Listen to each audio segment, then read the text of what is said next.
Guys and dolls, Freedom Dad here, and I was going to bring a wee video today about Scotland and about some of the things that's happened in Scotland, and it's one of them videos that some people aren't going to like. Some people are going to call me far right, they're going to call me a racist, and the new word on the block is an Islamophobia. It's this new word that they've created. And, I don't make this content up. This content is out there. I don't make these men say these words, okay? Please always remember that. All I'm bringing to you is the words that these men use, okay? That's all I do. And I try and show it in a way where,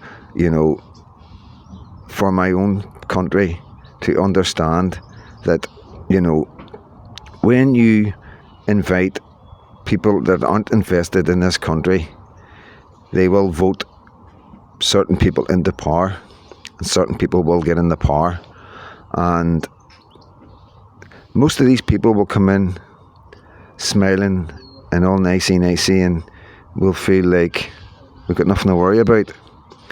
But then once they get in the power, things change quite rapidly. And to me, it's alarming as a Christian, in Northern Ireland, the values and the culture that we have and the traditions that we've went through, and seeing what's going on in Ireland as well. And, quite shameful, to be honest with you, from the government doing this to their Irish people. And it's quite heartbreaking to see the Irish people be treated like this. So you got to understand how everything works and where we are on the mainland right now, and the language used by some people, and I could bring quite a lot of stuff, but I want to keep it mainstream, I don't want to dig out stuff, because there's a lot of stuff out there. If I need to, I will, but this is stuff that's going about. I'm sort of covered here, and you'll understand after I show you these videos. Got a clip coming from GB News, so yeah, let's have a look at the rhetoric of these men and the words and the speeches that these men use after they get into power. It matters that you have elected our first leader who looks like Anas and his family. It matters.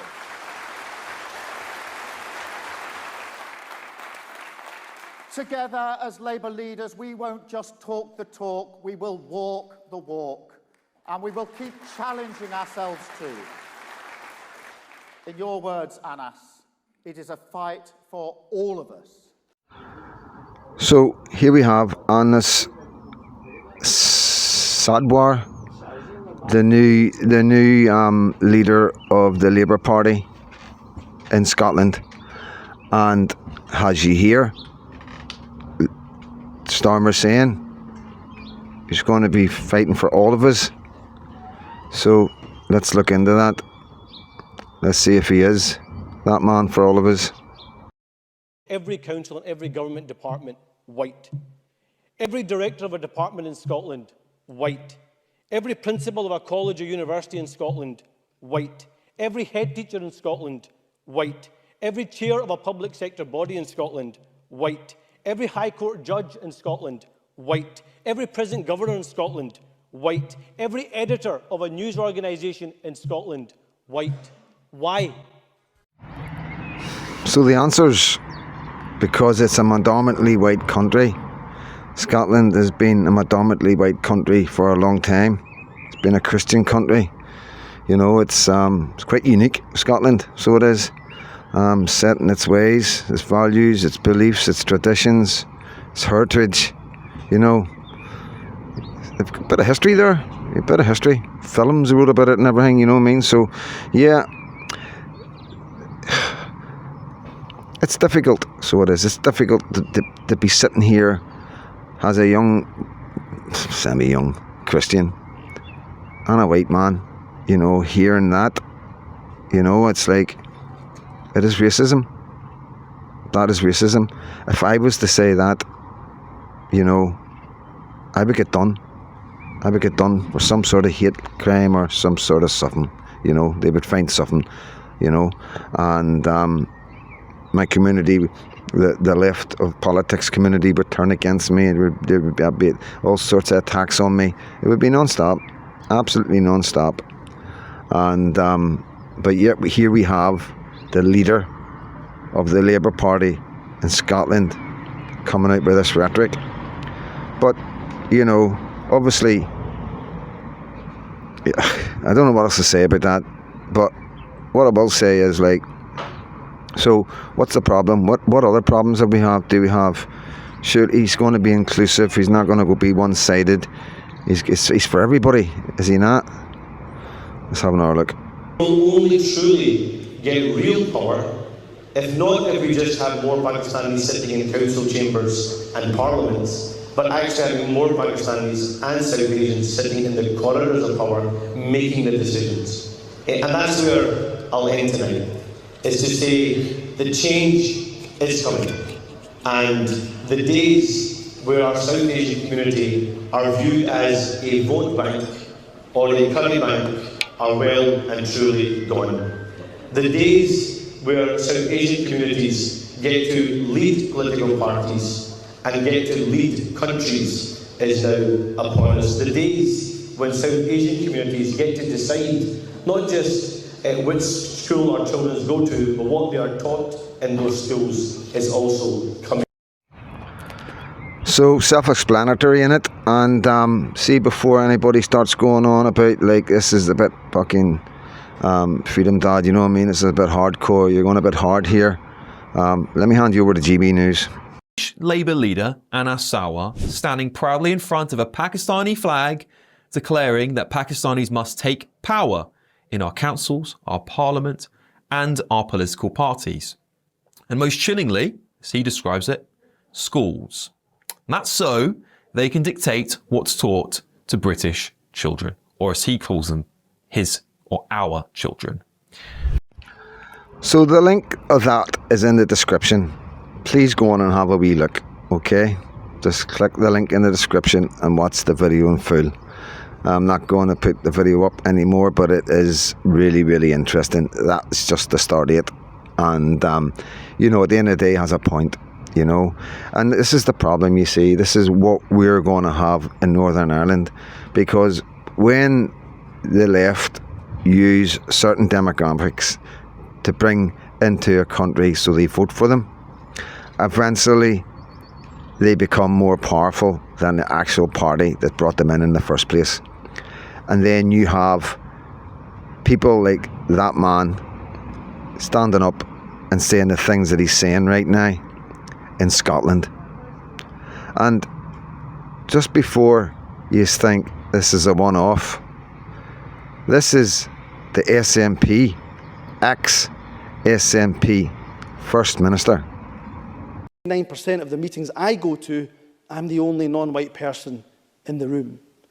But why are we so surprised when the most senior positions in Scotland are filled almost exclusively by those who are white?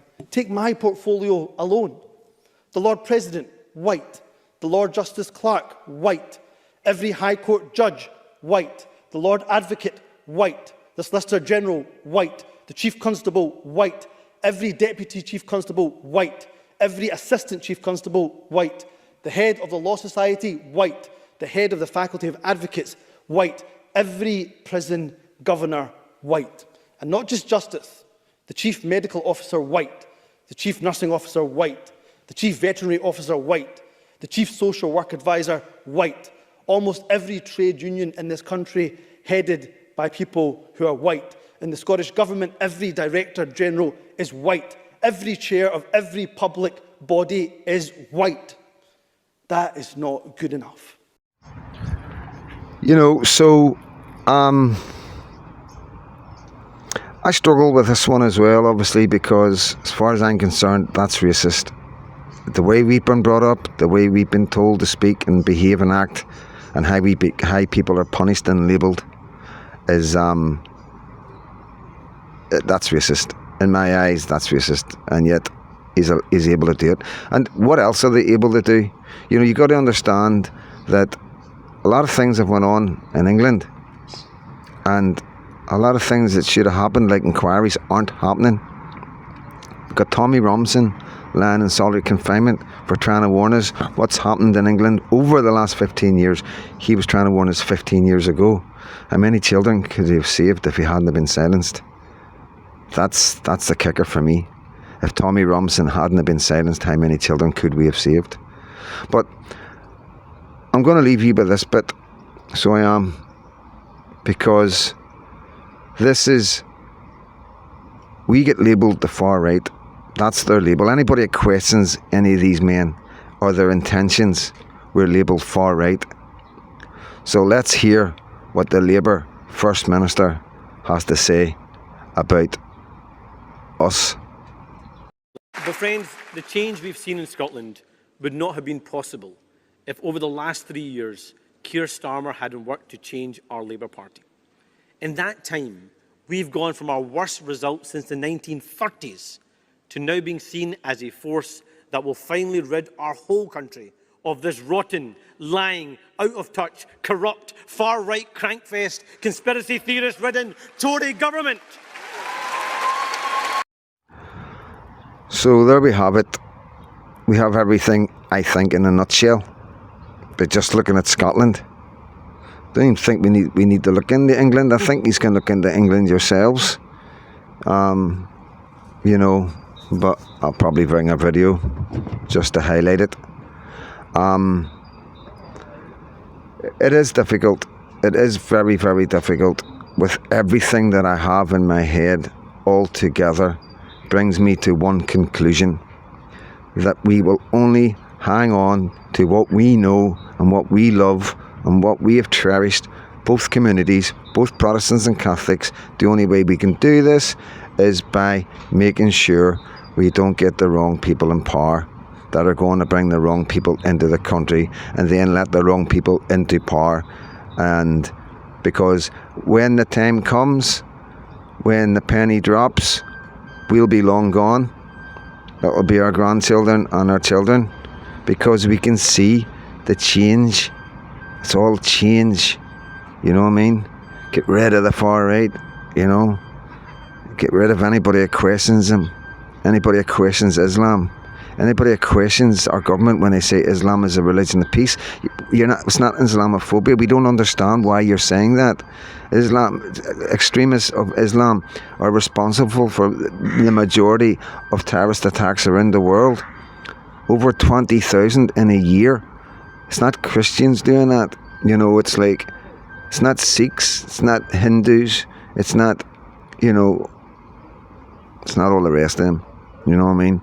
It's very strange. It's almost like a concerted effort to behave in a certain way to allow certain things to happen. And you know, guys, it's only with knowledge of what you see out there that you're able to come up with a conclusion that makes you feel able and capable to speak freely, as the law allows, with freedom of speech and having an opinion and being able to criticise your government when they're doing something wrong. And if there's ever a time that you can criticise our government, we can criticise this government, the Scottish government, both SNP and the Labour Party, because of what they're allowing.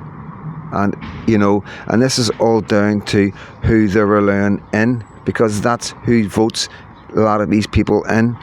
And, you know, at the end of the day, we wouldn't mind if there wasn't this rhetoric coming out of wanting to change everything.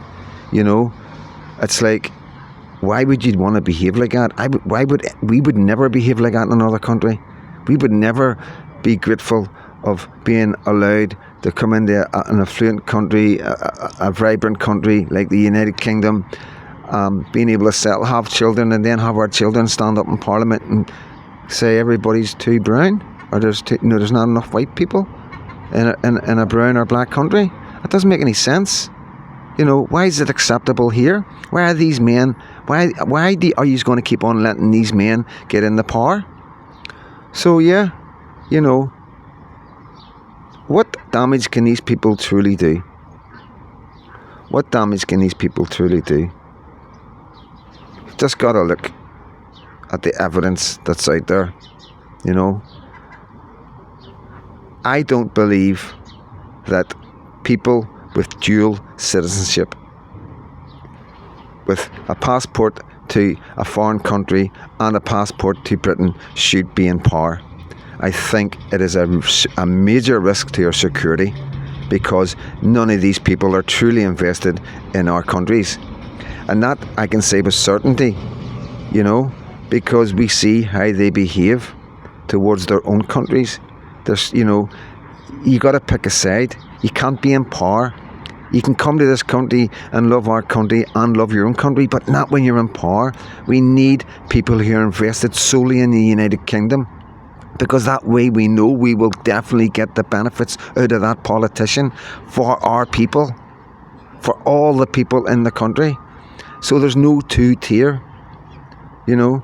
So there is the right amount of people in Parliament that represent the people on the streets, and that these people aren't coming into our Parliament to change the traditions and cultures on our streets. That's the most important thing, guys. And I don't know what else to say, you know. All I can do is keep bringing you evidence and my logical views. You just got to make your own minds up. I'm Freedom Dad. God bless.